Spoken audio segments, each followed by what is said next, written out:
inviter maintenant à prendre la parole de Dieu. Je ne sais pas si vous êtes fatigué de cette méditation sur le psaume 23, mais moi pas. Parce que ces jours-ci, et donc ce matin, vous découvrirez vraiment ce que le Seigneur a mis dans mon cœur et dans ma vie, à partager avec vous dans ce psaume 23. Ce matin, nous nous arrêterons sur la deuxième partie du verset 5. Mais comme nous l'avons fait à chaque fois, nous allons lire ensemble tout le psaume. Et juste une petite parole pour ceux qui nous suivent en direct sur Internet ou bien qui vont aller revoir les prédications ou qui vont voir cette prédication de ce matin.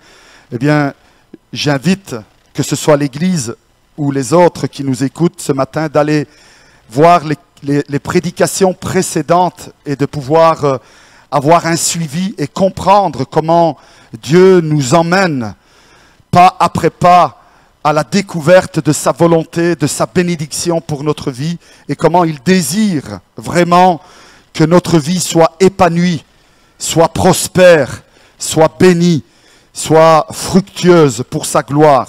Et ce matin, on va voir une autre partie très importante du désir de Dieu pour notre vie personnelle et pour notre Église. Alors, on va lire à nouveau ensemble le psaume 23, verset 1, tout le psaume, verset 1 à 6. Et puis, nous méditerons la deuxième partie du verset 5. L'Éternel est mon berger, je ne manquerai de rien. Il me fait reposer dans de verts pâturages. Il me dirige près des eaux paisibles. Il restaure mon âme. Il me conduit dans les sentiers de la justice à cause de son nom. Quand je marche dans la vallée de l'ombre de la mort, je ne crains aucun mal, car tu es avec moi. Ta houlette et ton bâton me rassurent. Tu dresses devant moi une table en face de mes adversaires. Tu oins d'huile ma tête et ma coupe déborde. Oui, le bonheur et la grâce m'accompagneront tous les jours de ma vie et j'habiterai dans la maison de l'Éternel jusqu'à la fin de mes jours. Amen. Dernièrement, probablement vous vous rappelez, nous avons vu que l'Éternel dresse une table, dresse devant nous une table, mais pas uniquement ou seulement devant nous. Nous avons vu que Dieu dresse cette table aussi devant nos ennemis. Et nous avons vu la raison pourquoi Dieu dresse cette table devant nous et pourquoi il la dresse aussi devant nos ennemis.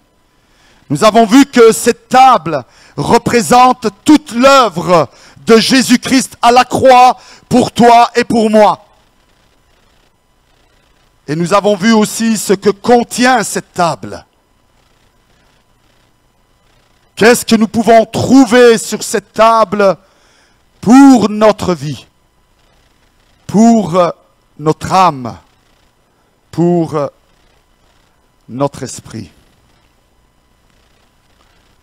Ce matin, nous allons méditer la deuxième partie du verset 5 qui nous parle de l'onction de l'Esprit Saint. Cette onction sans laquelle ni vous, ni moi, ou ni moi, ni vous, nous pouvons rester fidèles à Dieu, nous pouvons nous épanouir dans la présence de Dieu et dans notre vie, qu'elle soit dans notre vie matérielle, sentimentale et spirituelle. Souvent j'entends cette question. Comment ou que dois-je faire pour pouvoir changer dans ma vie? Que dois-je faire pour grandir dans ma foi, grandir dans ma relation avec Dieu? Que dois-je faire pour mûrir? Que dois-je faire? Souvent j'entends cette question. Souvent on me pose cette question.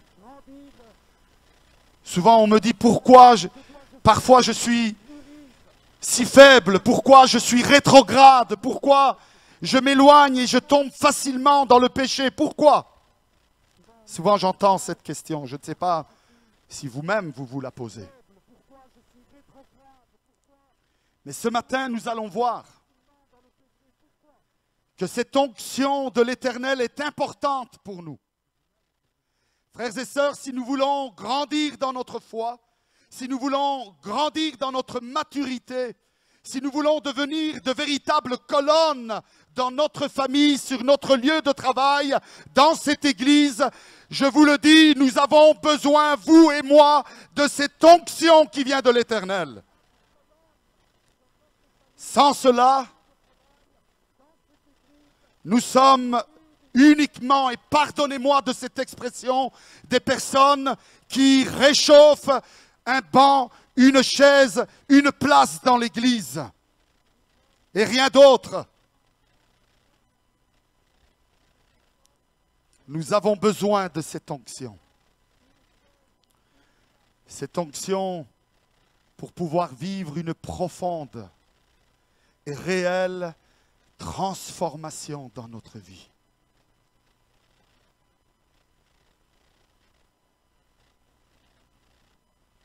Je ne sais pas de quoi est remplie votre coupe ce matin. Je ne sais pas si votre coupe est remplie de tristesse, d'amertume, peut-être même de rancœur. Je ne sais pas si votre coupe est remplie de mauvaises pensées, de mauvais désirs.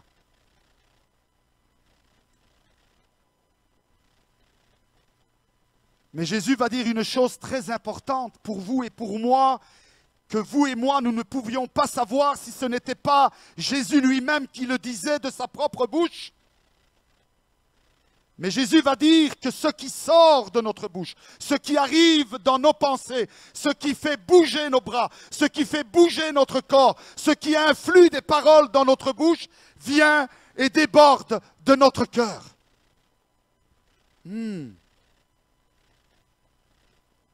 Vous et moi, nous ne savions pas cela. Alors parfois, on veut contrôler notre manière de parler, on veut contrôler nos actions, on veut contrôler notre vie, mais on ne peut pas la contrôler. Parce que si ce n'est pas Dieu qui la contrôle, c'est l'ennemi de notre âme qui la contrôle. Est-ce que je peux entendre un amen?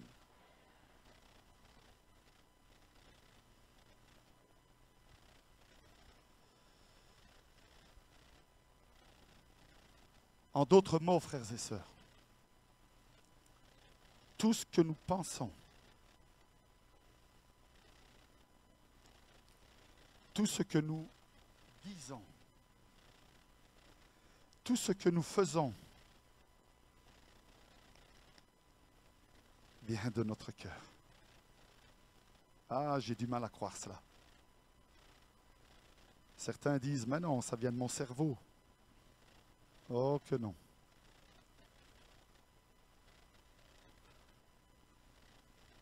Alors si ce matin ta coupe elle est remplie de frustration, de colère, d'angoisse, de méchanceté ou bien d'autres choses, je ne sais pas, on va demander à Dieu ensemble ce matin qu'en sortant de ce lieu, notre coupe puisse déborder de grâce. Que notre coupe puisse déborder de la bénédiction de l'Éternel. Que notre coupe puisse déborder de sa joie, de sa paix, de son amour. Amen.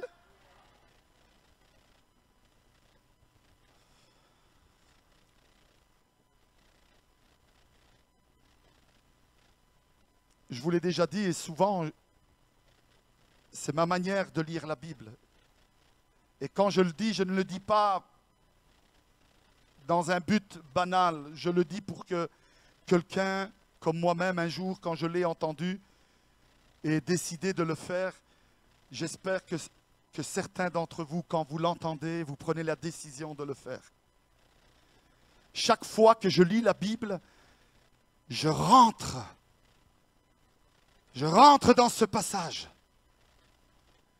Je médite, je réfléchis, je m'imagine, je regarde autour de moi et je vois ce que le verset me dit.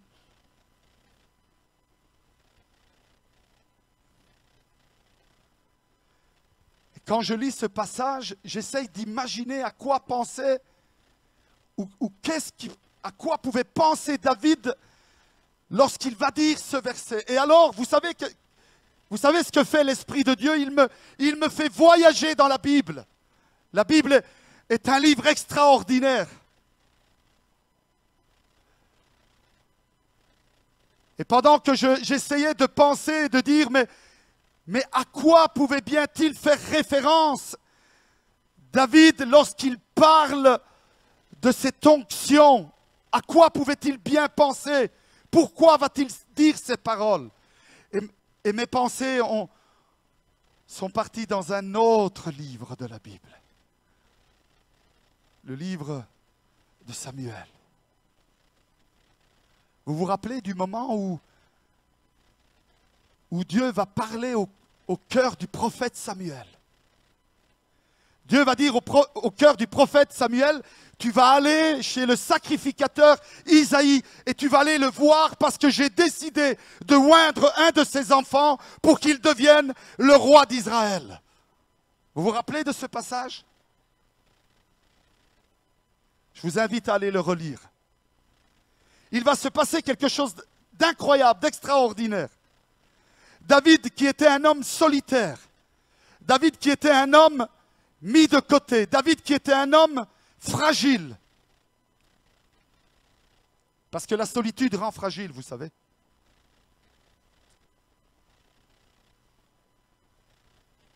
Il y a quelqu'un qui avait le regard sur lui. Alors qu'il est là dans ces montagnes avec ses brebis, dans la solitude, dans la fragilité,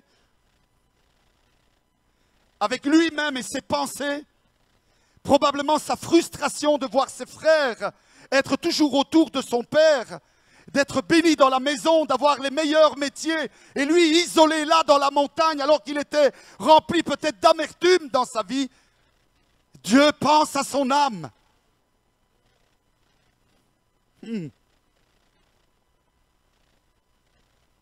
Dieu pense à ton âme ce matin.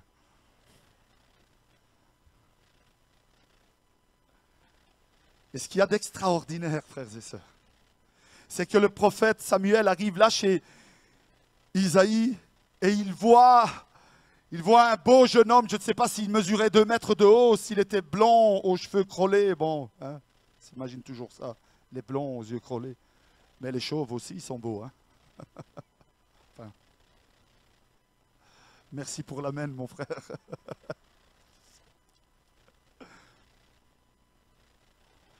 Mais voilà que Samuel arrive dans cette famille, il est pressé, il est fatigué, il a envie de se reposer, et il dit, où il est là, où il est?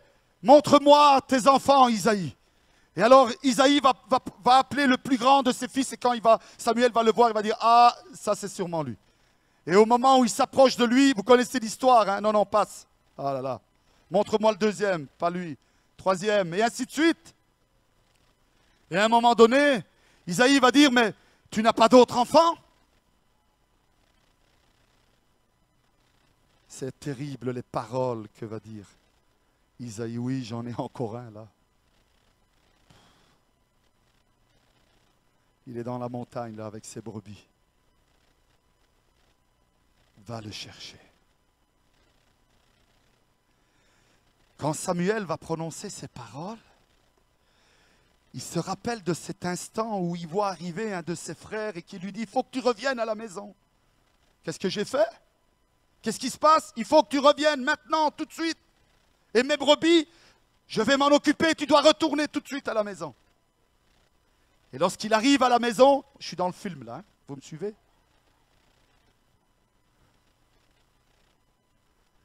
C'est pas écrit tout ça hein, dans la Bible, mais voilà. Et quand il arrive à la maison, il voit un homme là qu'il ne connaît pas. Et il va lui dire des choses qu'il ne comprend pas.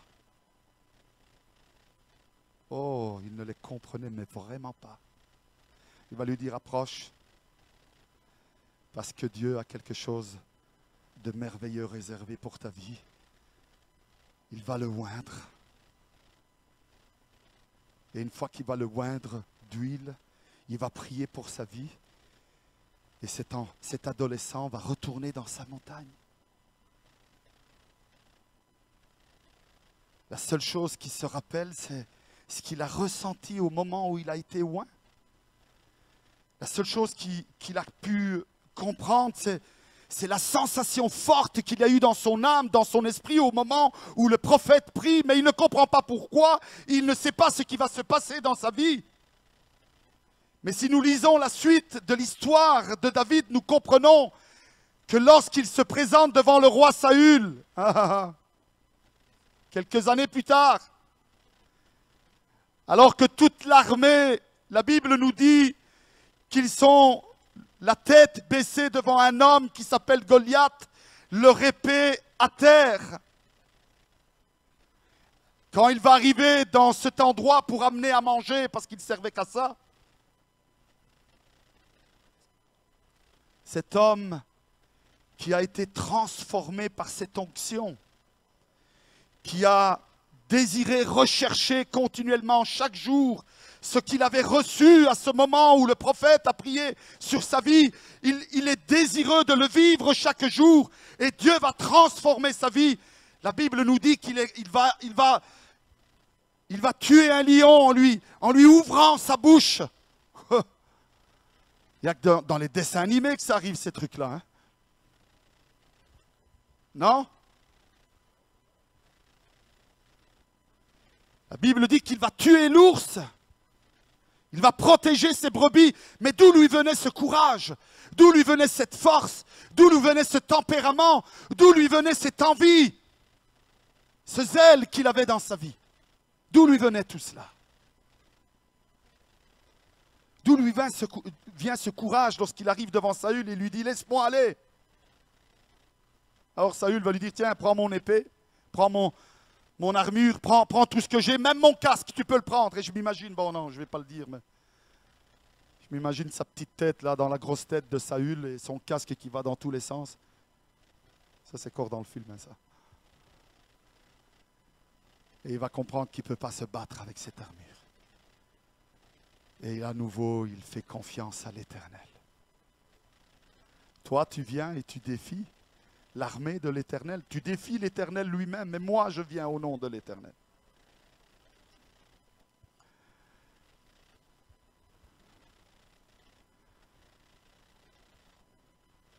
La parole de Dieu nous fait comprendre, frères et sœurs, quand nous la lisons, quand nous la méditons, que le cœur, les pensées, la vie de David va être changée par cette onction. David n'est plus le même homme ou le même adolescent. Il grandit en force, il grandit en courage, il grandit en intelligence, il grandit en amour. Oh oui, qu'il grandissait en amour, parce que ce n'était pas par orgueil qu'il va dans la bataille, mais c'est par amour pour son peuple qu'il affronte le géant Goliath. Ce n'est pas pour avoir la fille du roi, parce que ce n'était pas important pour lui ces choses-là. C'était par amour pour son peuple, pour ses frères qui peut-être le rejetaient et n'avaient pas de pensée bonne pour sa vie. Frères et sœurs, permettez-moi de vous dire cela. C'est important que nous comprenions, vous et moi,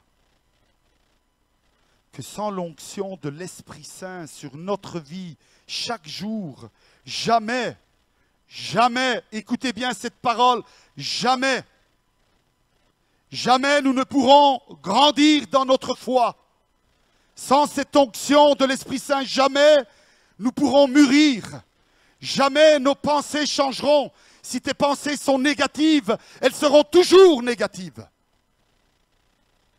Si tu manques de force, tu manqueras toujours de force. Si tu manques de courage, tu manqueras toujours de courage. Si tu manques d'intelligence, tu manqueras toujours d'intelligence.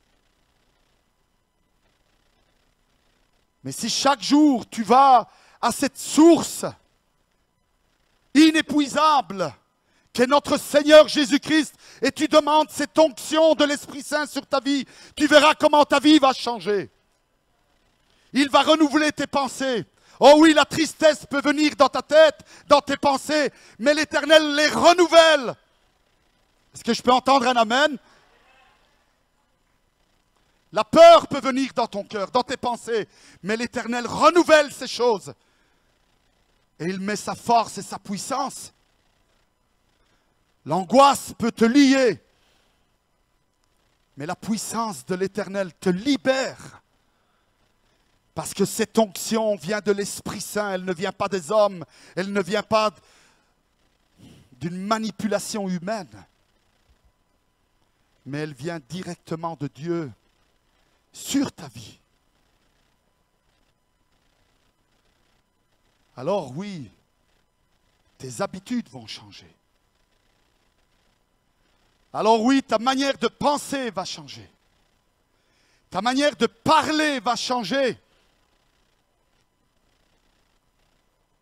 Tes mauvaises habitudes vont disparaître. Les liens qui t'entourent vont se délier parce que l'onction de l'Éternel sera sur ta vie.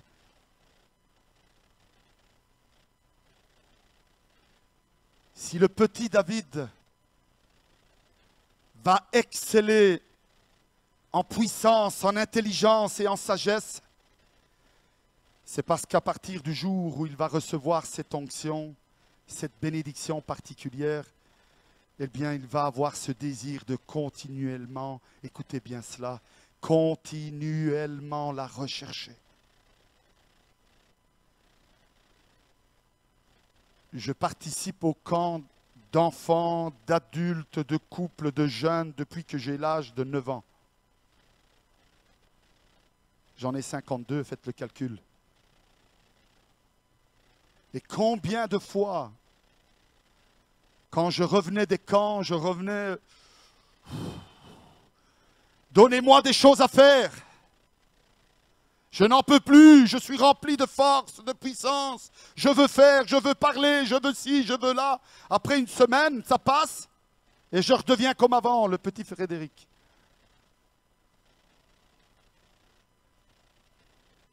Combien il y en a après un culte, une bénédiction, une force qui vient de l'Éternel sur votre vie. Vous retournez à vos maisons remplis de force et de puissance, de zèle, de courage, de paix. Et puis, les jours passent et on ne va plus dans la présence de Dieu. On ne prie plus, on ne demande plus à l'Éternel de nous bénir, de nous remplir, de remplir notre coupe. Alors cette coupe se remplit d'autre chose. Se remplit d'amertume, de peur, d'angoisse. Et à nouveau, comme avant, je ne comprends pas pourquoi.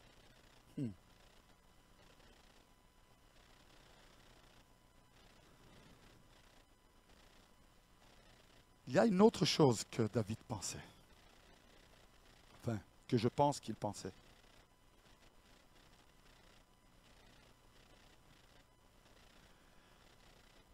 David était berger. Moi, il n'y a qu'une seule chose que j'aime dans le métier de berger, c'est manger le fromage. Et j'en connais ici qui me battent. Parce qu'ils ne mangent pas des pâtes avec un peu de fromage, ils mangent du fromage avec un peu de pâte.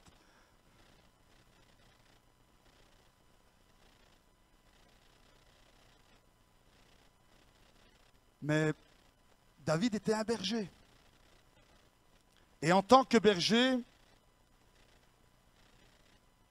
il avait une pratique qui est courante chez les bergers, c'est celle de mettre de l'huile qui avait été préparée avec des plantes qui ont une certaine odeur pas très agréable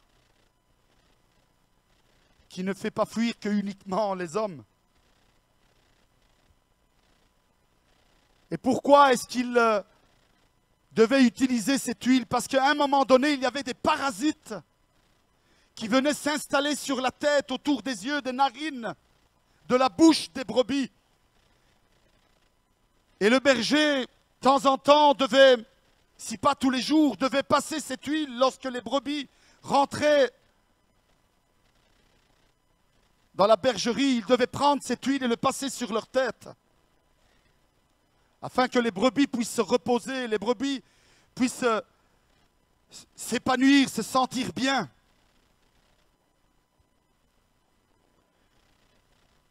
C'était important de faire ces choses, parce que s'il ne le faisait pas, s'il oubliait de le faire, les brebis attrapaient toutes ces larves, tous ces tiques, toutes ces puces qui s'installaient sur leur tête, et puis elles pondaient des œufs, et peu à peu, la brebis pouvait même devenir folle, complètement folle. Et ce n'est pas un hasard si David dira « Tu oins d'huile ma tête ». Parce que David sait, comme vous et moi, que la tête est le siège des pensées. La tête est le siège de la réflexion, du discernement, de la perception des choses. C'est le siège de notre intelligence, de la compréhension, mais surtout aussi des décisions que nous prenons. Alors, frères et sœurs, chers amis, c'est important que nous comprenions que parfois, ou souvent, le diable, écoutez bien cela, le diable essaye de parasiter nos pensées. Le diable essaye de semer, de coller à nos pensées, à notre intelligence, à notre cerveau, à nos pensées. Il essaye de mettre ses parasites. Et beaucoup de nos combats sont perdus d'avance parce que notre cerveau, nos pensées sont parasités par toutes ces choses que l'ennemi est venu semer, coller dans notre tête. Et ces parasites, ce sont le doute, c'est la crainte, c'est les faux raisonnements. C'est terrible lorsque quelqu'un se fait des faux raisonnements. Il croit une chose qui n'est pas vraie. C'est ça un faux raisonnement. Il s'imagine que, alors que ce n'est pas vrai. Combien se sentent abandonnés de Dieu alors que ce n'est pas vrai? Combien se sentent abandonnés de l'Église alors que ce n'est pas vrai? Combien se sentent abandonnés des personnes qui sont autour d'elles? Et ce n'est pas vrai. Tous ces faux raisonnements, tous ces mauvais désirs, tous ces ressentiments, toutes ces colères, et pardonnez-moi ce terme que je vais utiliser aussi, tous ces fantasmes. Parce que le diable est capable d'utiliser notre cerveau pour des fantasmes. C'est pour ça que certains, comme dit Jésus, pêchent alors qu'ils n'ont pas touché une femme. Mais ils pêchent avec leurs pensées. Ou un homme. Parce qu'aujourd'hui, ça va dans tous les sens. L'évangile de Marc, dans le chapitre 8, verset 33, nous rappelle que lorsque Jésus, écoutez bien cela, se retourna et regarda ses disciples, réprimanda Pierre. Pourquoi? En lui disant, arrière de moi, Satan, car tu ne conçois pas les choses de Dieu, tu n'as que des pensées humaines. Pierre, il était à côté de Jésus, il marchait avec Jésus, mais son cerveau n'était pas avec Jésus. Son cerveau était rempli d'autre chose. Il avait ses plans à lui, sa vision à lui. Jésus devait devenir le chef des armées d'Israël. Jésus devait devenir le roi d'Israël. Jésus devait prendre le pouvoir à Jérusalem. Et lui aurait été probablement un de ses premiers ministres ou autre chose. Ça, c'était le plan, la vision de Pierre. Et quand Jésus va lui annoncer que bientôt il va être arrêté, que bientôt il va être jugé et être mis à la croix, Pierre va lui dire jamais. Et c'est pour cela que Jésus va lui dire, tes pensées sont humaines. Tiens, à quoi tu penses pour le moment? À quoi es-tu en train de penser là? À tes problèmes? À ta situation? Au mal qu'on t'a fait? Au bien que tu n'as pas reçu? À tes souffrances intérieures? À quoi es-tu en train de penser?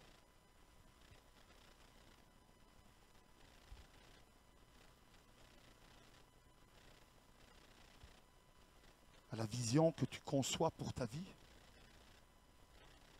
Les plans que tu te construis chaque jour pour ton futur et celle de tes enfants? À quoi es-tu en train de penser maintenant? L'apôtre Paul nous rappelle aussi qu'avant, nous avions l'intelligence obscurcie. Vous savez, quand vous rentrez dans un endroit où il fait noir, on ne voit rien, on ne comprend rien. Et Paul va dire, avant, nous avions l'intelligence obscurcie. En écrivant aux Éphésiens, au chapitre 4, versets 17 et 18, il dira, voici donc ce que je dis et ce que je déclare dans le Seigneur, c'est que vous ne devez plus marcher comme les païens qui marchent selon la vanité de leurs pensées. Ils ont l'intelligence obscurcie, ils sont étrangers à la vie de Dieu à cause de l'ignorance qui est en eux, à cause de l'endurcissement de leur cœur. Il dira aussi ensuite aux Colossiens, chapitre 1, versets 21 et 22, « Vous qui étiez autrefois étrangers et ennemis par vos pensées, et par vos œuvres, il vous a maintenant réconciliés par sa mort dans le corps de sa chair, pour vous faire paraître devant lui saint, irrépréhensible et sans reproche. » Frères et sœurs, quand l'huile de l'onction du Saint-Esprit coule sur notre tête, elle nous communique une force, une sagesse, une intelligence spirituelle. Cette intelligence qui est renouvelée chaque jour, eh bien, elle nous transforme. Elle nous permet de voir les choses différemment. Elle nous permet de comprendre le vrai sens de la vie. Vous savez, certains, ils comprennent le vrai sens de la vie que quand ils ont une décharge électrique sur leur vie. Un problème, une situation catastrophique, un décès. Alors là, ils ouvrent les yeux, ils disent « Waouh ! Si j'aurais pas eu cette maladie, si j'aurais pas eu cette mort, si j'aurais pas eu cette situation, jamais mes yeux se seraient ouverts sur la vraie valeur de la vie. » Tu veux attendre une maladie dans ta vie? Tu veux attendre une mort dans ta famille? Tu veux attendre une situation dramatique et catastrophique dans ta vie pour que tes yeux s'ouvrent? Il y a un moyen beaucoup plus simple et beaucoup plus merveilleux. C'est celui de demander à Dieu son onction sur ta vie, sur ma vie. Et alors les choses vont devenir complètement différentes.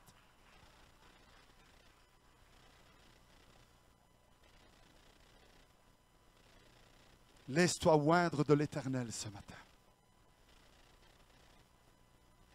Dis à l'Éternel, je ne sortirai pas de cet endroit si tu ne me oins pas de ton Esprit Saint ce matin. Parce que ce que j'ai entendu de mes oreilles, je le veux dans mon cœur, dans ma vie.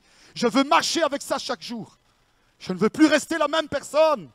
Je ne veux plus penser comme cela. Je ne veux plus parler comme je parle. Je ne veux plus agir comme j'agis. Je veux une réelle transformation et je désire cette onction dans ma vie. Si c'est ta prière, ce matin, ta vie changera radicalement. Je peux te l'assurer parce que cela vient de Dieu et pas de moi.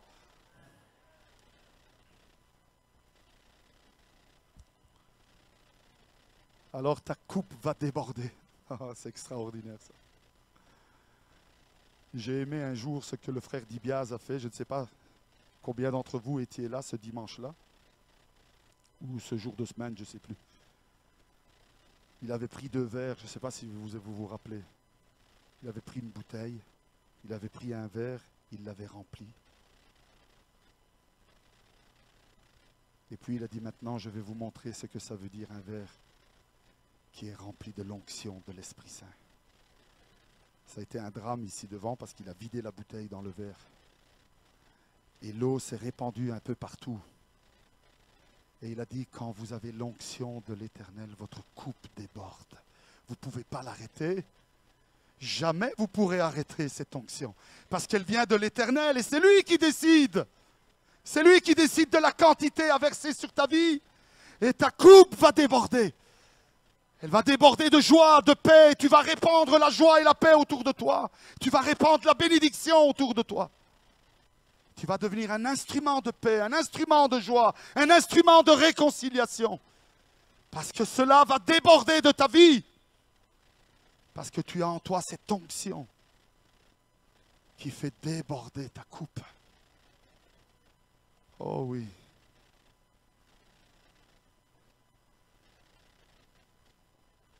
Tu oins d'huile ma tête et ma coupe déborde. Ma coupe déborde. Chaque jour, chaque moment.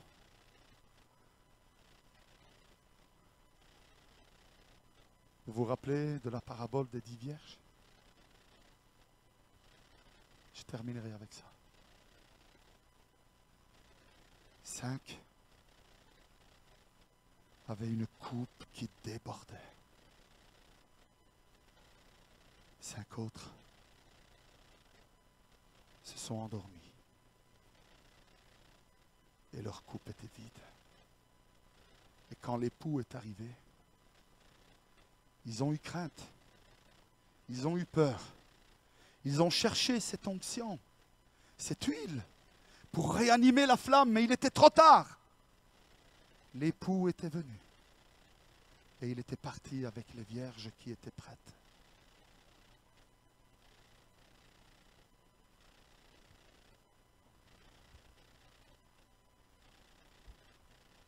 Qu'est-ce qu'on veut faire ce matin?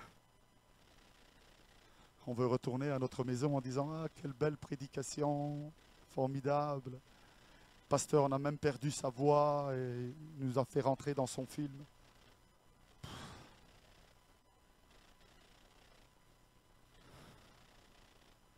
Paul va dire « Ne rendez pas ma fatigue vaine. » Frères et sœurs, ne rendez pas cette fatigue vaine. Acceptez la parole de Dieu pour votre vie. Demandez cette onction de l'Éternel. Plus vous êtes loin, moins j'ai des problèmes.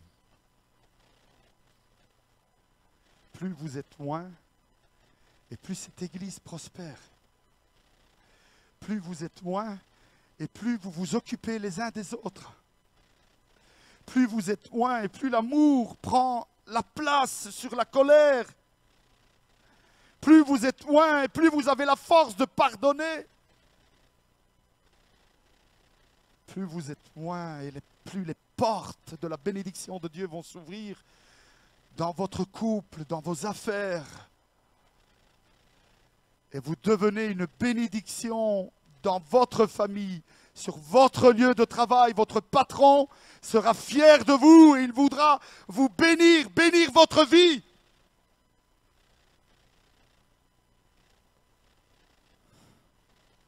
Et vous bénirez cette église. Vous bénirez cette ville. Et moi, je crois aux promesses que Dieu m'a faites. Cette église bénira cette nation. Je sais que vous êtes en train de penser comme David. C'est pas grave. Moi, je sais que cette église bénira cette nation. Parce que j'ai la foi dans les promesses de l'Éternel. Et si ce n'est pas avec moi, ça sera avec quelqu'un d'autre. Écoutez bien ceci maintenant. Si ce n'est pas avec vous, ça sera avec quelqu'un d'autre. Mais Dieu bénira cette nation. Parce que c'est dans son plan. C'est dans sa vision. Plus vite tu entreras dans cette bénédiction, plus vite tu seras béni. Et plus vite cette Église bénira cette ville et bénira cette nation. Et les âmes viendront à la repentance et donneront le cœur à Dieu. Et ensemble,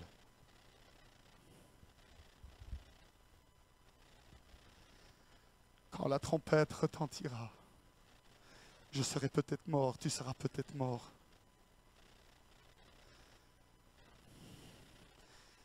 Mais toi et moi, qui sommes peut-être déjà morts, nous entendrons la trompette.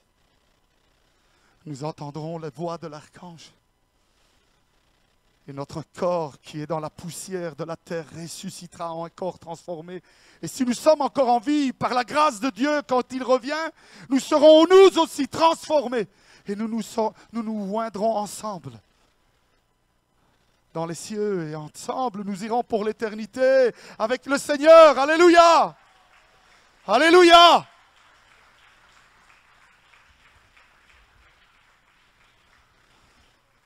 Inclinons nos têtes. Merci Seigneur Dieu. Je voudrais appeler les musiciens, s'il vous plaît. Gloire à ton nom, Seigneur Dieu. Gloire à ton nom. Seigneur, merci, Seigneur. Je sais que ton onction se répand ce matin. Je sais qu'elle est là, ô Éternel. Ta coupe, Seigneur, est prête à être déversée sur les cœurs qui le désirent ce matin. Tu es prêt à bénir les cœurs de chacun d'entre nous, ô Éternel. Tu es prêt à oindre notre tête et à faire déborder notre coupe, Seigneur. Mais il faut que nous le décidions nous-mêmes et nous l'acceptions nous-mêmes et nous le désirions nous-mêmes. Alors, Seigneur, je t'en supplie ce matin. Fais grâce, ô Éternel. Oins nos cœurs. Oins notre tête, ô Éternel. Oins notre vie, Seigneur Dieu, et fais déborder cette coupe. Frères et sœurs, peut-être que certains d'entre vous diront « Oh, ça devient presque une habitude. À chaque prédication, mais pardonnez-moi, à chaque fois je le ressens comme cela. Et je ne peux pas faire autrement. » Je voudrais vraiment vous inviter ce soir, ce matin, à dire « Seigneur, moi aussi je veux cette huile qui coule sur ma tête et qui descend et qui trempe mon visage, mon corps entier, comme tu l'as fait pour Aaron, Seigneur Dieu. Et que cette huile a coulé sur sa tête et puis sur sa barbe, en descendant jusque dans les bords de ses vêtements.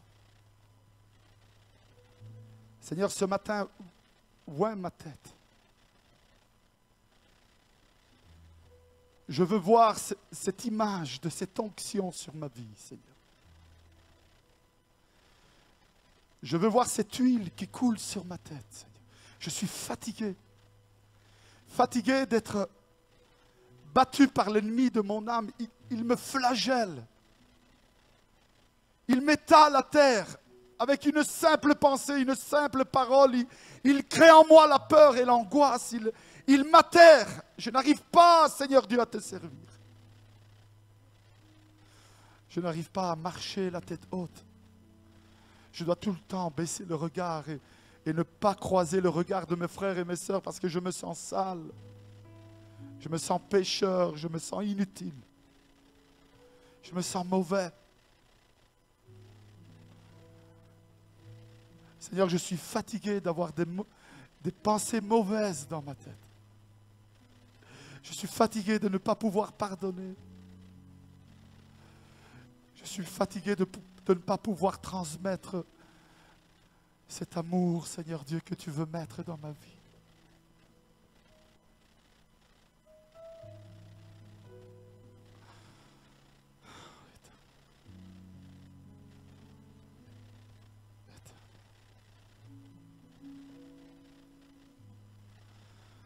Je voudrais vraiment t'inviter ce matin.